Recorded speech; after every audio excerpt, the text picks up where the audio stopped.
Hello guys, আসসালামু আলাইকুম। দেখো এই রজনীগন্ধা গাছটার কি অবস্থা। এই টবটার তো আরো নাজেহাল অবস্থা, যেদিক দিয়ে ধরছে সেদিক দিয়ে ভেঙে চুরমার হয়ে যাচ্ছে।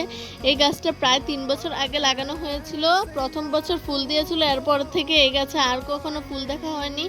তাই ভাবলাম এই গাছটা থেকে অন্য টবে বসিয়ে নেই। অন ক্যামেরায় এই গাছটা খুলতেও অনেক অসুবিধা হচ্ছিল, তাই আমি ক্যামেরাটা অফ করে গাছগুলো বের করে নিয়েছি। দেখো আমি তো জানতাম রজনীগন্ধা গাছের নিচে পেঁয়াজের মতো একটা কি যেন হয়, কিন্তু এখানে তো কোনো কিছু নেই। যাই হোক, আমি এখন টবে এগুলো লাগিয়ে দেবো। অনেকগুলো গাছের চারাই হয়েছে। প্রথমে আমি টবের ভিতর শুকনো পাতা দিয়ে নিচ্ছি, তারপর নারিকেলের খোসা দিয়ে নিচ্ছি। এটা গাছের জন্য খুবই উপকারী। আর এখানে আমি গোবর সার নিয়ে নিয়েছি আর মাটি নিয়ে নিয়েছি, দুইটা মিক্স করে নিচ্ছি। মিক্স করে আমি টবে দিয়ে দিচ্ছি।